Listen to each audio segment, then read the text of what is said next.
Hey guys, welcome back to FPL. This is the Game Week 25 preview. So we're going to have a look at my Game Week 24 score at the moment.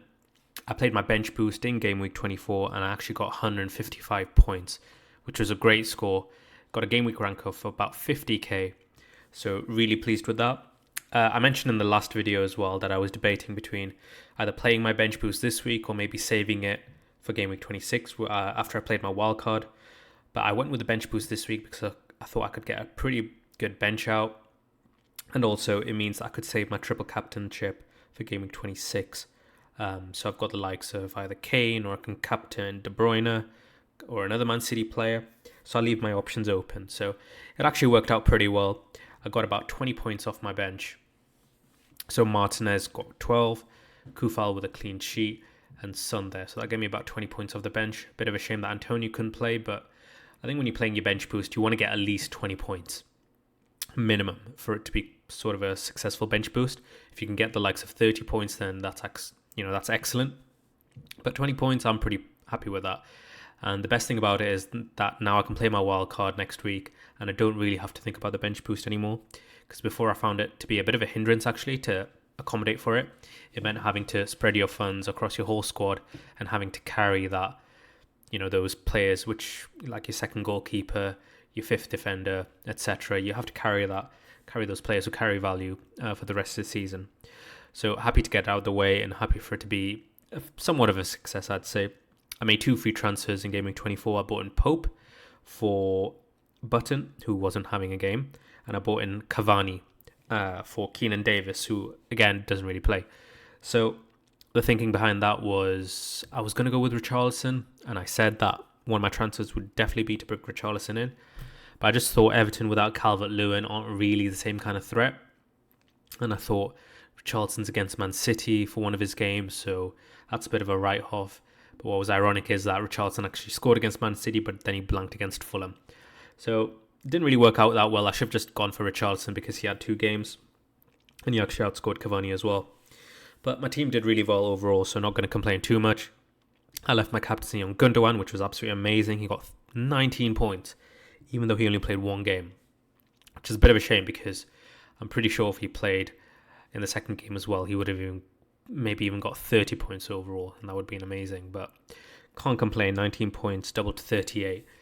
And I think he wasn't even over 100% effective ownership this week, so getting that captaincy right really did contribute to me getting into the top 10k.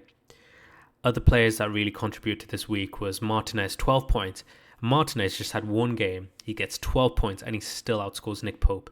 And a lot of people got burnt this week for benching Martinez over the likes of Pope.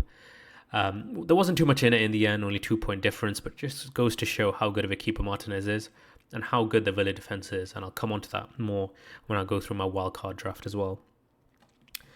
So this week, I was able to get into the top 10k. I went from a rank of 17k to 6k, and I'm in the top 10k for the first time this season, which is great.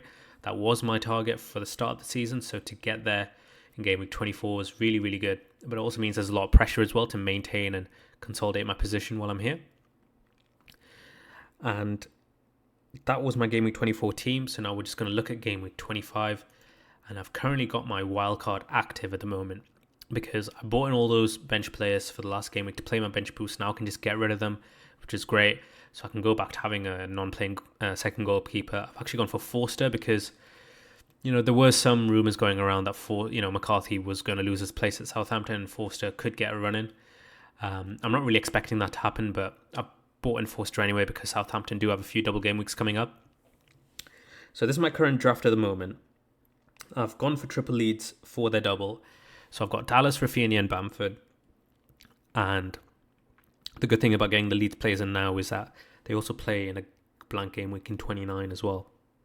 So that's just more forward planning, but also to attack the double for this week. And I'm pretty much set on most of these players. But the main decision I've got is to either go with Danny Ings or not. So this is how my team would look if I went without Danny Ings. So I'd have Kane, Watkins and Bamford as my front 3.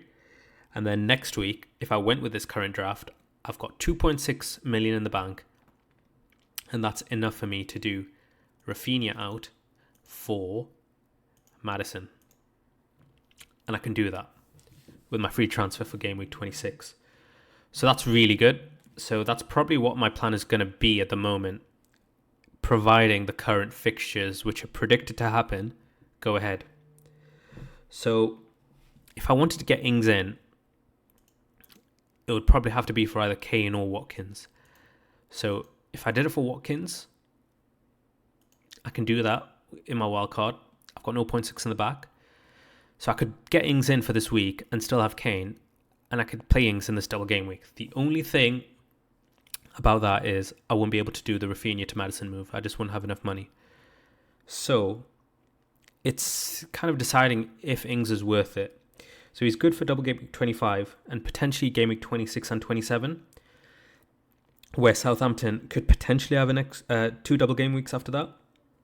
But if you actually look at the fixtures for Southampton, I mean, they're playing Chelsea this week, so that's going to be a really hard fixture for them.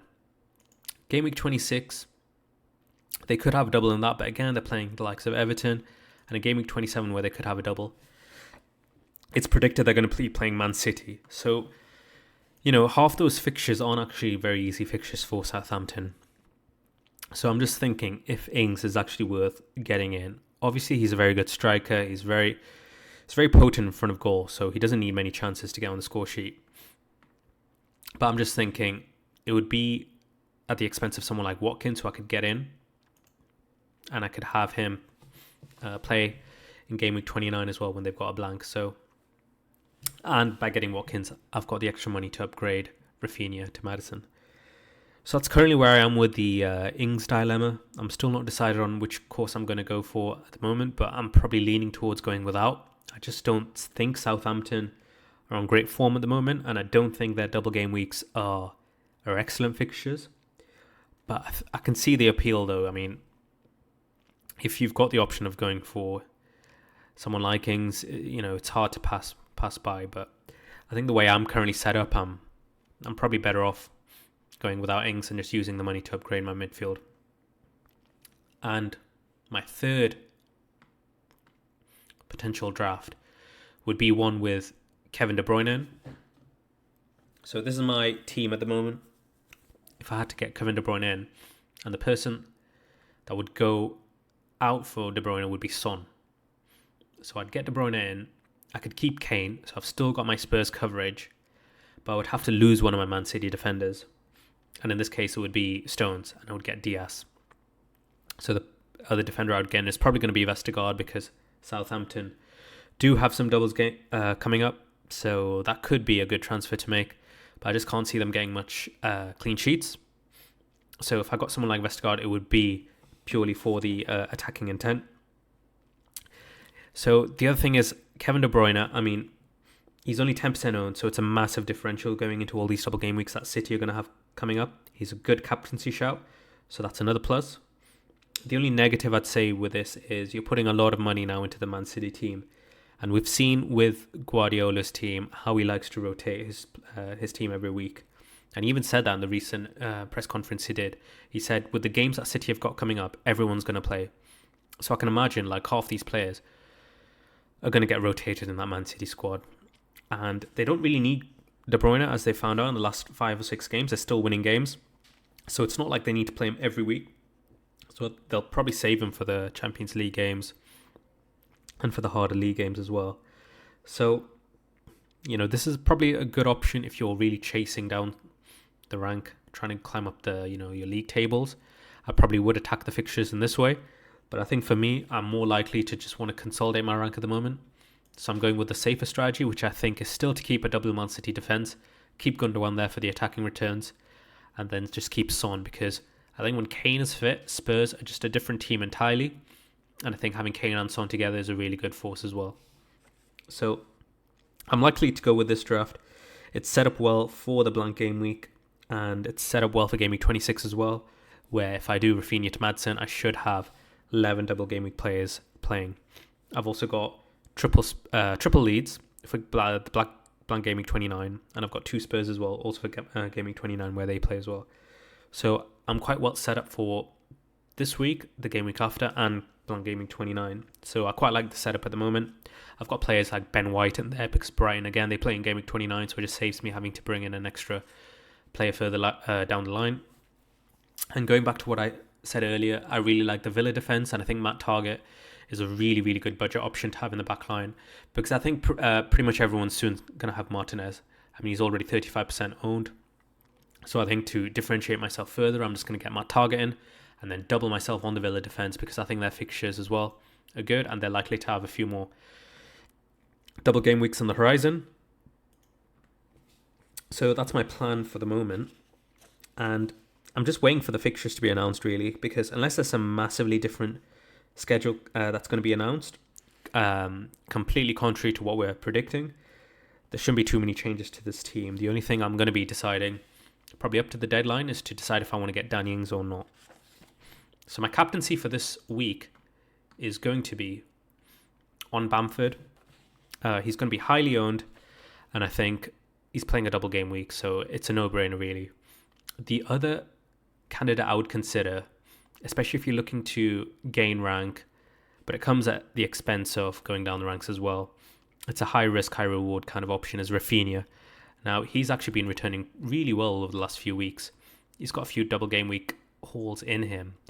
So I think if you want to be a bit different, I'd probably go with Rafinha, but I think if you're just sort of looking to consolidate your rank at the moment, just go with Bamford, because his estimated ownership is going to be more than 100% this week. So it's a safer route to go Bamford. If you want a higher risk, higher reward strategy, go with Rafinha. Single game week options, I wouldn't really entertain anyone else apart from maybe Fernandes at home to Newcastle, or maybe even Harry Kane. But I think if you've got double game weeks like that Leeds have got, especially against Wolves and Southampton, who have been defensively not that great, I would just go with a Leeds attacker if it was me. So in terms of tips for this week, I'd probably get at least 2 to 3 Leeds players, because they've got a double game week this week and they play in the blank game week 29. So unless you have got a free hit or you're saving your wild card, it's really important to have those players for game week 29, unless you want to take a lot of hits in between.